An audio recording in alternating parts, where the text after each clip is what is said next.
Hello everybody, welcome back to another video. So we have 4 wide releases last weekend, and they are Midway, Doctor Sleep, Playing with Fire, and Last Christmas. Let's see how those movies did at the box office. Alright, let's jump right in. So coming in at number 1 is surprisingly Midway, the World War II movie about the battle at Pearl Harbor and hence, moving it into the Midway Island. This is a World War II movie directed by Roland Emmerich, who was, as you know, or may not know, is a producer turned director. He produced like Independence Day among some other high profile action movies from way back when. So Midway, it opened to about 17.9 million for 3 days. We're going with the 3-day figures here. This is a movie that I said could probably open around 15 million, and it's just right there. Reviews wise, it's not that good. 42% on the tomato meter. It has a $60 million budget, so which is okay, which is decent. I mean, it doesn't have to earn a lot of money to make that money back, right? So 60 million budget is actually pretty good for an action movie of this type, period piece as well. Let's see how it did overseas. So it hasn't opened that wide overseas yet, only 235k from overseas for a worldwide total of 18 million. So I expect this movie to open wider overseas, but this is a historical drama about the I guess the American-Japanese War. World War II is the action in Midway. So I'm not sure where this movie will play or garner interest from the rest of the world. Maybe in the US and Japan, the countries that were the actors in this war, right? So Midway is a movie that was released to take advantage of the Veteran Days holiday, and I said no one was asking for a World War II movie, especially one that takes place in Pearl Harbor and Midway. A couple way back when, our memories are fading from, that war. And I said it would open to about 15 million or so, and it opened just right there. And surprisingly, the cinema score is actually pretty good for this movie, A cinema score. So it could be that, the veterans went out to watch it and give it a thumbs up, right? So let's see how it will fare in the second weekend, and we'll know.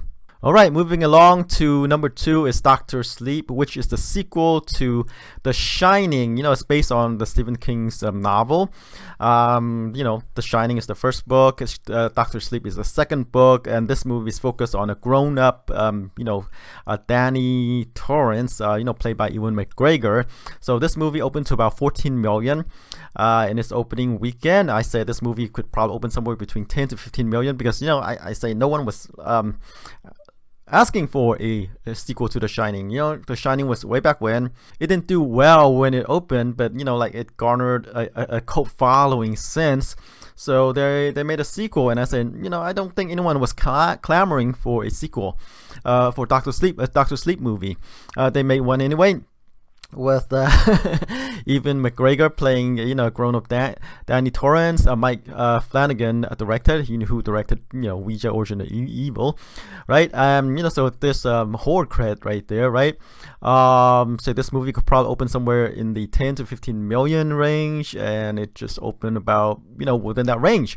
Reviews wise, it's actually pretty decent, 76% on the tomato meter as of this podcast, right? But a B+ cinema score, which is an average. A good thing about Doctor Sleep is that it's only budgeted at 55 million, so it really doesn't have to open that well. Alright, let's move on to overseas. Overseas, they put in about 20 million for a worldwide total of 34 million. So like Midway, let's wait until the second weekend to see how Doctor Sleep perform over time and see if it has any legs in theaters. Alright, number 3 is Playing with Fire. It's a comedy starring John Cena as a firefighter who has to babysit, a couple of kids of various ages. And this movie put in about 12.7 is in its opening frame. And, reviews wise, I expect it to be reviewed poorly, 23% on the tomato meter, but a B+ cinema score. And, I say this movie could probably potentially open somewhere in the 15 million range as well. It opened lower, 12.7 million.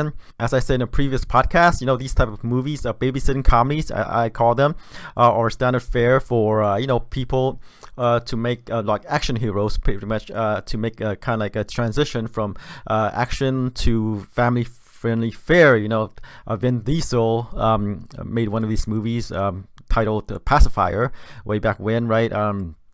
Hulk Hogan made one of these movies. I forgot the name. I'm not going to look it up. You can use Google for that if you want to. But Playing with Fire is one of these comedies, babysitting comedies, who want to kind of soften the action hero into more family-friendly, persona for these actors. So Playing with Fire is for John Cena. Okay, let's look overseas. Overseas, they put in about 2.5 million for a worldwide total of about 15 million. Okay, moving along to number 4 is the other new releases last weekend. That is the rom-com Last Christmas. It pulled in 11.4 million in its opening weekend. This is another movie that I say could potentially open up somewhere in the 15 million range or so. You know, like all 4 wide releases are not exactly huge draws, and they all have have the same potential to pull in around that much. And Last Christmas, reviews wise, okay review for a rom-com, right? 52% on the tomato meter, but a B- cinema score. So the audience who saw it, thought it was eh. So that does not bode well for staying power in theaters, but we'll have to wait until the second weekend number comes in, right? Directed by Paul Feig, starring Emilia Clarke, Henry Golding, Michelle Yeoh in here, as well as Emma Thompson. So pretty good actors in this movie. As you know, romantic comedies haven't been doing that well in theaters recently, with the exception of Crazy Rich Asian, which Henry Golding and Michelle Yeoh were in. So there is that. Last Christmas. Let's see if it has staying power. Alright, number 5 is Terminator Dark Fate. This movie in the second weekend dropped huge, 63%, to put in about 10.8 million. Domestic gross so far is 48 million. And let's see how it did overseas. Overseas, it pulled in about 150 million for a worldwide total of 199 million. So Terminator Dark Fate is doing better overseas than domestically, but domestically, it's only about 50 million after 2 weeks. And with these huge drops, it's only going to experience, the huger drop off from there. With a budget of 185 million, Terminator Dark Fate needs to probably gross over 400 million to break even, and it's off to a very poor start, and bombing here domestically does not bode well for the franchise. So with the box office performance of this latest Terminator movie, I guess the fate for the Terminator franchise in general is really in doubt. I mean, it'll be a long time before we see another Terminator movie, unless James Cameron personally write and direct the next one, since the rights reverts back to him, and so far anything he touches turns to gold. Directing, of course, but he's busy with the Avatar movies, and I don't think Terminator is high on his list of projects to resuscitate. Alright, let's move on to number 6, which is Joker. The movie pulled in about 9.2 million in the 6th weekend, 313 million domestic so far. And let's see, worldwide, 673 million worldwide, for a worldwide total of 986 million. So it's nearing the billion mark, and I guess it is doing this without China, which is pretty impressive. Alright, number 7 is Maleficent, Mistress of Evil. Let's see, it pulled in 8.4 million over the weekend. Domestic gross is about 87 million. And let's see, overseas it pulled in 334 million for a worldwide total of 431 million. Budget for Mistress of Evil is 185 million. So it kind of broke even thus far, but it could do better, especially domestically. So we'll see if we will see more Maleficent movies in the future, and that will depend on how much better it could do overseas. Alright, number 8 is Harriet, the biopic about Harriet Tubman. She's an action hero in this one. In the second weekend, it pulled in about 7.4 million. Drop off is only about 37%, which is actually quite impressive. This is a movie that I didn't have any high expectation of. I thought it would open to about 3 million, but it opened way higher. It opened to about 12 million. and the second weekend drop off is not that high. So domestic gross is about 24 million, and let's see if it opened overseas yet. And this is a movie I don't think will get an opening overseas, since this is a decidedly an American tale. Alright, number 9 is Zombieland Double Tap, which is the sequel to the 1999 Zombieland movie. Let's see, in its fourth weekend, it pulled in about 4.3 million, and domestic gross is about 66 million so far. And let's see, overseas, it pulled in about 35 million for a worldwide total of 101 million. Budget for this movie is about 42 million, so it's actually doing okay at the box office. And I said this is a reunion movie of sorts. It's one of these cult movies that had a following, and they decided to make a sequel, and 42 million is not high for this type of movie, and it's performing actually decent at the worldwide box office. Alright, let's close out the top 10 with the Addams Family. It put in about 4.2 million in its fifth weekend. Domestic gross is about 91 million, and let's see, overseas it put in an additional 64 million for a worldwide total of 155 million. And I think the budget for this movie is around somewhere in the 70 to 80 million range as of animations of this type, right? And it's actually performing pretty well, worldwide. Alright, so that's it for the box office top 10. Let's move on to the wide releases this weekend. We're going to have 3 new ones, wide ones, and they are Charlie's Angels. Yes, there's another one coming. Ford versus Ferrari, and The Good Liar, as well as The Irishman expanding. Alright, let's start off with Charlie's Angels. So I believe this is the third modern day Charlie's Angels movies. The previous 2 stars Lucy Liu and a couple others. His name escapes me at this point, but they are forgettable to me. I hated those movies. So they decided to make another Charlie Angels movie. Elizabeth Banks directs this one. Produces this one as well. It stars Kristen Stewart, Naomi Scott, and Ella Balinska as the 3 title characters. So as a comparison, right, the 2000 Charlie's Angels movie had a 40 million opening for some reason, right? It was directed by McGee. Has a domestic gross of 125 million and a worldwide total of 264 million.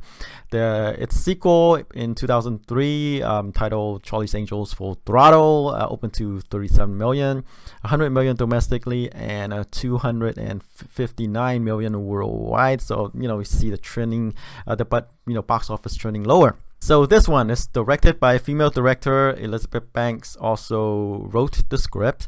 So has, I guess, the female touch for this latest Charlie's Angels movie. How well will it perform? I don't know. As you can see from the previous 2 Charlie Angels movies, there is an actual demand for the Charlie's Angels movie. Except I'm not a fan of those. I'm not sure about this latest one. I haven't seen it, but it was actually performing pretty well. Except the budget was high, and that's why they didn't continue it. Right? This one they only gave Elizabeth Banks a 48 million budget, so which is very, I guess, a conservative budget. Right? They made Joker for this one, for 48 million, and it's nearing 1 billion. Charlie's Angels was made for 48 million. I don't think it's gonna make as much as Joker. It's probably not gonna open as well as the Joker. But there is demand for these types of female-led action movies, especially with comedic elements as well, as proven by the previous 2 Charlie's Angels movies. So this one is probably going to open somewhere in the 25 to 30 million range. It could open higher, but I'm going to go conservative with this one, and with 25 to 30 million range, because Kristen Stewart, Naomi Scott, and Ella Balinska are not huge draws, but they have the brand of the Charlie Angels going for it. Alright, up next is Ford versus Ferrari. This movie is directed by James Mangold, who directed Logan and the Wolverine, right, starring Matt Damon and Christian Bale. It's a period piece of sort, right? It's about the Ford Motor Company trying to win a race against Ferrari. And, they enlisted, Matt Damon plays Shelby, a guy named Shelby, who enlisted his friend, Christian Bale. In this fight, in this race. Of course, they win, right? It's well reviewed at 92% on Rotten Tomatoes right now. The budget is 100 million, around there. This is not a movie that I think would have a huge opening, but I could be wrong. It is a period piece. It's well acted, well directed, but it doesn't seem like it's one of those movies that would get people to pack the theaters to watch it on opening weekend. Having said that, right, I think this movie is probably going to have an opening somewhere in the 20 to 25 million. Yeah, lower than Charlie's Angels. All right, finally, we have The Good Liar, directed by Bill Condon. Helen Mirren and Ian McKellen are the primary actors in this movie. Russell Tovey is here. McKellen plays a con man, who wants to con a recent widow, played by Mirren, out of her millions. And there's this intrigue involved as well. So the attraction for this movie is really Mirren and McKellen, right? Two master actors in this thriller. I can see this movie having a broader appeal than what these two actors usually star in, right? This is a thriller, and those usually have wider appeal than the straight dramas that they're normally in. And right now, reviews is okay, 67% on the tomato meter. You expect movies to star these two to be higher. Maybe there's a problem with the story. Still, I see potentially this movie opening up somewhere in the 10 million-ish, range or so. All right, so that's it for this podcast. Tune in next week to see how I did. Until then, take care. Bye-bye.